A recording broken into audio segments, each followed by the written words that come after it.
हे कोकणात सापडलेलं एक शिल्प आहे। हा अल्बेनियाचा नॅशनल सिम्बॉल आहे। हे रशियामधलं एक सिम्बॉल आहे। हे अॅनाटोलिया म्हणजे युरोपमधलं एक सिम्बॉल आहे। हे बायझँटाईन परंपरेतलं सिम्बॉल आहे। हे सर्बियामध्ये आपल्याला दिसते आणि हे मॉन्टेनेग्रोमध्ये दिसते। सगळीकडे तुम्हाला इंटरेस्टिंगली दोन तोंडाचा पक्षी आहे आणि त्याला पंख आहेत असं दिसतं। आता पहिलं म्हणजे हे कोकणात सापडलेलं जे चित्र आहे ते आधी समजून घेऊ आणि मग तुम्हाला समजेल की हे किती इंटरेस्टिंग आहे ते। ह्याला आपण गंडभिरुंड म्हणतो।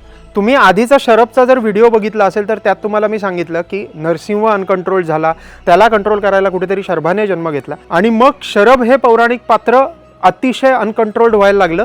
म्हणून अशी एक कथा आहे की त्याच्यावर ताबा ठेवायला कुठेतरी गंडभिरुंड जन्माला आला। गंडभिरुंड म्हणजे त्याला अशी तीक्ष्ण नखं आहेत, दोन तोंडाचा पक्षी आहे आणि खूप मोठे पंख आहेत। तो कुठेतरी शरभला कंट्रोलमध्ये आणतो, म्हणून गंडभिरुंड हे प्रतीक। आता शरभ हे मराठ्यांचं प्रतीक आहे आणि तेव्हाच गंडभिरुंड हे कुठेतरी साऊथमध्ये किंवा साऊथ मधल्या साम्राज्यांचं प्रतीक आहे असं म्हणतात। तसंच्या तसं शिल्प आपल्याला कोकणातल्या एका देवळामध्ये सुद्धा दिसतं, जे मी आता तुम्हाला फोटोमध्ये दाखवतोय। इंटरेस्टिंगली हे देऊळ बांधले पेशव्यांच्या काळात। अनेक ठिकाणी तुम्हाला शरभ कोरलेले पण दिसतात आणि लाकडावर कुठेतरी तुम्हाला गंडभिरुंड पण कोरलेला दिसतो। अनेक वेळेला हे शैव वैष्णव वाद आहे असं म्हणतात, पण त्याला छेद देत दोन्ही प्रकारचे सिम्बॉल्स, दोन्ही प्रकारची पौराणिक पात्र आपल्याला इथे कोरलेली दिसत आहेत, त्यामुळे त्याचं महत्त्व बघा।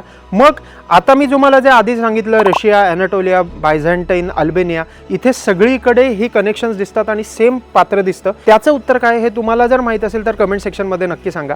पण कुठेतरी अनेक तेव्हाच्या परंपरांमध्ये कुठेतरी क्रिसक्रॉस होतं। अनेक ठिकाणावरनं अनेक लोक येत होती, व्यापार होत होता आणि त्या व्यापारातनं कुठेतरी देवाणघेवाणीत असा काहीतरी सिम्बॉल लोकांनी आत्मसात केला असेल का? काही उत्तरं आपण देऊ शकत नाहीत, म्हणून मी तुम्हाला सांगितलं। हे देऊळ आहे संगमेश्वरच्या जवळ राजवाडी येथील श्री सोमेश्वर मंदिर। तिथे आज जाऊन जागतिक परंपरेशी जोडणारं हे कुठेतरी शिल्प इथे कोरलेलं आहे, हे मुद्दाम जाऊन बघा।